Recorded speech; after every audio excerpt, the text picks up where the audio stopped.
नमस्कार। आज हम बात करेंगे चंद्रमा फोर्थ हाउस के बारे में। चंद्रमा जो हमारी खुशी का कारक है और कुंडली का फोर्थ हाउस, कालपुरुष कुंडली के हिसाब से फोर्थ हाउस यानी कि यहाँ पे 4 नंबर की राशि आती है कर्क राशि, जिसके स्वामी चंद्रमा है और ये हमारा सुख भाव है यानी कि सुख भाव के कारक, खुशी के कारक। क्योंकि जिंदगी के अंदर अगर सब कुछ होते हुए भी व्यक्ति खुश नहीं है तो सब कुछ बेकार है। चंद्रमा हमारा मन है, हमारी माता है। जब कुंडली के अंदर चंद्रमा अच्छी कंडीशन में होता है तो ऐसा व्यक्ति खुश मिजाज होता है, पैसे की किसी प्रकार की उसे कमी नहीं होती, माता की सेहत अच्छी होती है, माता से संबंध अच्छे होते हैं और उम्र भी लंबी होती है। अब फोर्थ हाउस जहाँ की चंद्रमा मालिक भी हैं और कारक भी हैं, तो यहाँ पे चंद्रमा अत्यंत शुभ कहे गए हैं। बहुत ही ज्यादा कुंडली के 12 घरों में सबसे ज्यादा शुभ फल प्रदान करने वाले फोर्थ हाउस में कहे गए हैं। और यहाँ पे कहा गया है कि ऐसा व्यक्ति लंबी उम्र का मालिक होगा, नेक दिल इंसान होगा। और ऐसे व्यक्ति के साथ एक बात कही गई है कि ऐसा व्यक्ति जितना पैसा खर्च करेगा उतना धन बढ़ता जाएगा। यानी कि ऐसा व्यक्ति अगर कंजूस प्रवृत्ति का होगा, पैसा खर्च करने में कंजूसता ही करेगा, तो धन भी उसका कम हो जाएगा। यानी कि धन के जो आने का सोर्स है वो कहीं ना कहीं कम होंगे। और जितना वो खर्च दिल इंसान होगा, पैसा खर्चने वाला होगा, तो उसके पास पैसा भी जो है अपने आप आता चला जाएगा, बढ़ता चला जाएगा। तो कहा गया है खर्चने पर बढ़ने वाला आमदनी का जरिया, कि जितना पैसा खर्च करेगा उतना पैसा उसका बढ़ता जाए। अब नेक हालात के अंदर क्या लिखा है? माता असली या ख्वास सतैली, वह माता खानदान की सेवा का नेक फल होगा। यहाँ पे चंद्रमा असली माता हो या उसकी सौतेली माता हो, दोनों की संबंध में शुभ फल देगा। ऐसे व्यक्ति को अपनी माता की सेवा करनी चाहिए और उनके खानदान की भी सेवा करनी उसे शुभ फल प्रदान करेगी। चंद्र की आशया, चंद्र की चीजें के कारोबार में माता का साथ मुबारक होगा। अगर वो चंद्र का माँ से संबंधित कोई कारोबार करता है, जैसे कपड़े का काम, चांदी का काम, चावल का काम, इन सब चीजों के काम में माता का इन्वॉल्वमेंट या ऑन पेपर या कहीं ना किसी प्रकार से रखता है, तो ये उसे बहुत ज्यादा शुभ फल देंगे। 12 साल तक औलाद होती होगी यदि वे चाहे।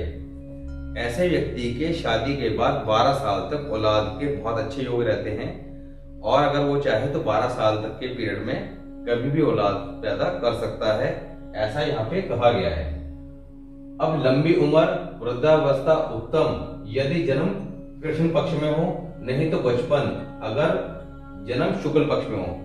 यहाँ पे चंद्रमा अगर फोर्थ हाउस में है और किसी व्यक्ति का जन्म कृष्ण पक्ष में है, महीने के अंदर हर महीने 2 तिथियां आती हैं, कृष्ण पक्ष और शुक्ल पक्ष। 15 दिन कृष्ण पक्ष रहता है और 15 दिन शुक्ल पक्ष। जब आप अपनी कुंडली देखेंगे तो वहां पे लिखा होगा कि आपका जन्म कौन से पक्ष में हुआ है।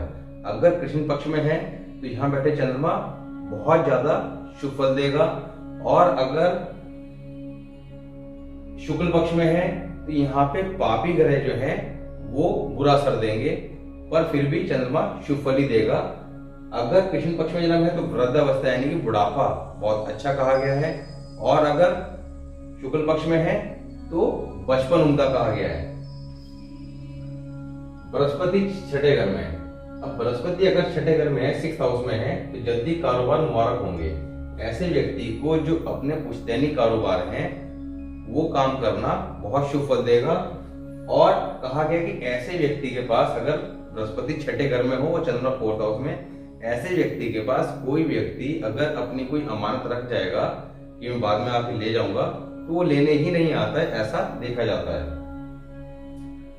चंद्रमा के साथ अगर 3 ग्रह हों, अब फोर्थ हाउस में चंद्रमा के साथ कोई भी 3 ग्रह हों, तो क्या कहा गया है? यहाँ पे 4 ग्रहों की युति हो जाएगी, एक चंद्रमा और 3 कोई से भी ग्रह, चाहे वो पापी ही क्यों ना हो। तो यहाँ पर चंद्रमा के घर के अंदर कहा गया है कि पापी भी पाप ना करने के सौगंध खाए होते हैं। कोई सी पाप ग्रह हो उनके लिए कहा गया है कि क्योंकि चंद्रमा क्या है? माता, तो माता की गोद में आके वो पाप नहीं करते हैं और शांत रहते हैं। तो यहाँ पे कहा गया कि चंद्रमा के साथ अगर 3 ग्रह है तो माया दौलत 4 गुना उम्दा होंगी, यानी कि धन के लिए बहुत ही ज्यादा शुभ स्थिति।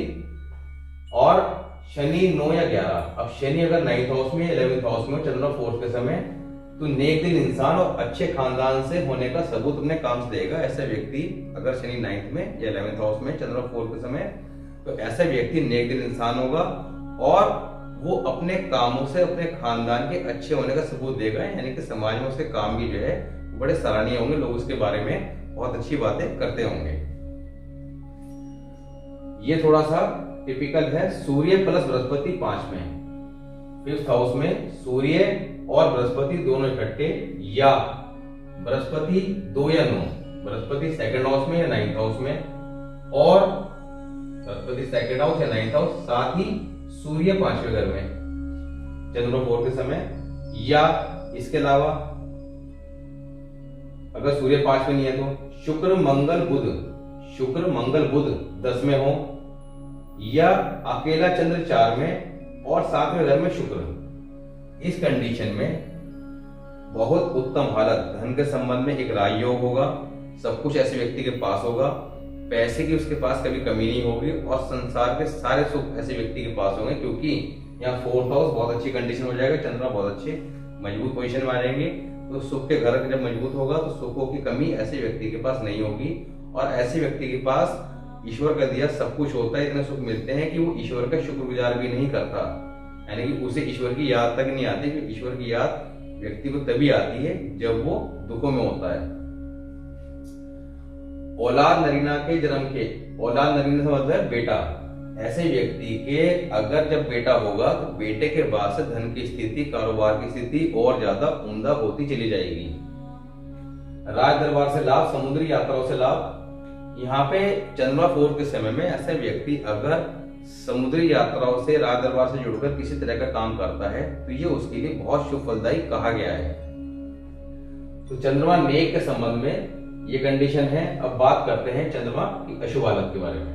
अशुभ हालत में सबसे पहले मनाही कही गई है कि जिसके चंद्रमा 4th हाउस में है उसे दूध बेचने का काम बिल्कुल नहीं करना है, और साथ ही हलवाई का काम, जहां पर दूध को जलाया जाता है, क्योंकि हलवाई के काम में क्या होता है, दूध को जलाया जाता है, खोया बनाया जाता है, इस काम की मनाही की गई है, सख्त मनाही की गई है, क्योंकि चंद्रमा क्या है, दूध के कारक, और अगर वो ये काम करता है तो वो अपने चंद्रमा को नष्ट कर लेता है, जो सुखों का कारक है और हमारी खुशी का कारक है।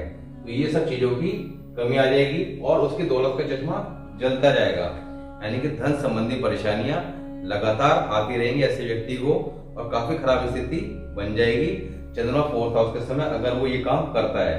तो ऐसे में इन कामों से बचने की सख्त मनाही कही गई है। अब राहु अगर 10th हाउस में है, जब राहु 10th हाउस में आ जाएंगे चंद्रमा 4 के समय, तो ऐसे व्यक्ति के सर में चोट लगने या सर फटने की दुर्घटना की संभावना बनी रहती है। साथ ही यहाँ बुध का असर मंदा हो जाएगा। अब बुध का असर मंदा होगा तो बुध की आशा में चीजें, बहन बेटी बुआ के मंदे असर देखने को मिलेंगे। साथ ही कारोबार, यानी कि ऐसे व्यक्ति व्यापार के अंदर नुकसान उठाएगा, क्योंकि बुध क्या है, व्यापार के कारक। तो यहाँ पर राहु आने पर यह खराब स्थिति देखने को मिलेगी। अब चंद्रमा के साथ अगर कोई 2 ग्रह आ जाए, इससे पहले हमने शुभ स्थिति में बात करी थी चंद्रमा के साथ 3 ग्रह के बारे में, जो कि बहुत शुभ कही गई थी, पर चंद्रमा के साथ अगर 2 ग्रह बैठे हों तो ये स्थिति अच्छी नहीं होती। चंद्रमा के साथ 2 ग्रह, या तो 2 ग्रह हों या इसके अलावा चंद्रमा अकेले हैं, पर कुंडली के अंदर राहु केतु अच्छी कंडीशन में नहीं है, खराब कंडीशन में है, या 9th हाउस में शुक्र या शनि बैठे हों। अब ऐसी कंडीशन में तीनों में से कोई भी अप्लाई हो रही हो तो ऐसे में कहा गया कि हर एक ग्रह का फल मंदा होगा, यानी कि जो ग्रह ये कंडीशन बना रहे होंगे उन सबके फल मंदे होंगे, और जिन चीजों के वो कारक है, जिन चीजों की उनसे संबंध रखते हैं, उन चीजों के बुरे फल देखने को मिलेंगे। जहर से मरने की दुर्घटना का डर होगा, ऐसे व्यक्ति को अपनी लाइफ में जहर से मरने की दुर्घटना हो सकती है।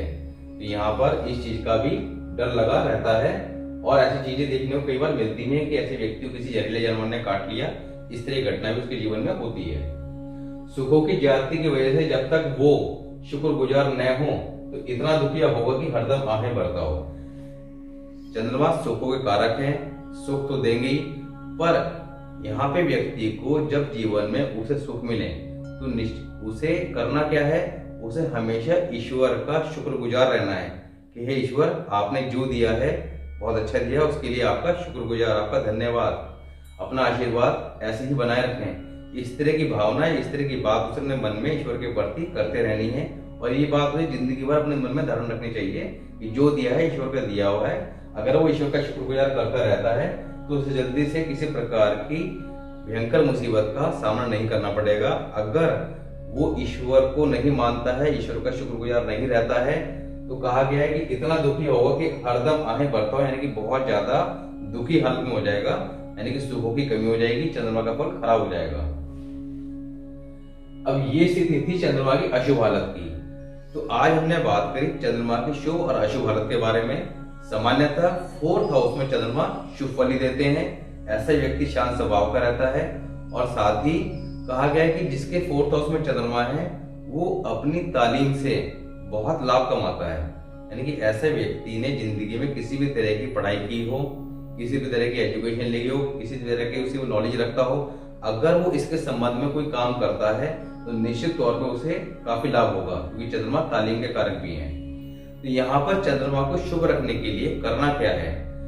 आपने कहा गया है कि कुंभ को स्थापित करना, दूध के कुंभ को स्थापित करना। अब दूध का कुंभ क्या है? मिट्टी का एक बर्तन लेना है, इतना बड़ा बर्तन ले सकते हैं आप, जिसमें 1-1.5 लीटर दूध आ जाए। उसके अंदर दूध भरकर आपने 43 डेज घर के नॉर्थ ईस्ट डायरेक्शन, यानी कि ईशान कोण में साफ सुथरी जगह में उसे स्थापित करना है, रख देना है, और उसे 43 डेज तक मेंटेन रखना है। अगर उसमें दूध कम होता है तो वहां पे पानी आप डाल सकते हैं, या दूध पानी मिक्स करके भी रख सकते हैं। तो उसे भरा रखना है, वो कम ना होने पाए। तो 43 डेज बाद आपने उसे जल प्रवाह कर देना है जाके। तो ये करने से चंद्रमा के जो शुभ फल हैं वो बहुत ज्यादा बढ़ जाएंगे।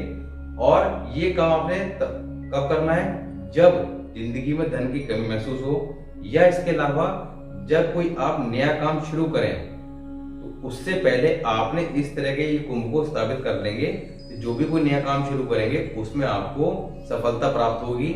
और साथ ही चंद्रमा क्योंकि हमारी माता का कारक है, तो आपने अपनी माता की सेवा रखनी है, करनी है, और उनका आशीर्वाद लेते रहना है। साथ ही वृद्ध औरतें, जो बूढ़ी औरतें हैं, उनसे किसी प्रकार के मतभेद नहीं रखने हैं, पैर छू के आशीर्वाद लेना है, उनकी सेवा करनी है। तो ये सब आप काम करते हैं तो निश्चित तौर पर 4th हाउस के चंद्रमा के बहुत शुभ फल आप ले सकते हैं। तो आज हमने 4th हाउस के चंद्रमा के बारे में बात करी। नेक्स्ट वीडियो में बात करेंगे चंद्रमा 5th हाउस, 5वां घर जो हमारी संतान का है, शिक्षा का है, और 5वां घर सूर्यदेव, कुंडली में जो ग्रहों के राजा हैं सूर्यदेव और रानी या माता चंद्र। तो चंद्रमा जो है 5th हाउस में अपने मित्र सूर्यदेव के घर में आके बहुत शुभ फल देते हैं। तो उनके शुभ हालत और किस कंडीशन में वो अशुभ फल भी दे सकते हैं, इसके बारे में बात करेंगे। तो मिलते हैं नेक्स्ट वीडियो में, तब तक के लिए नमस्कार।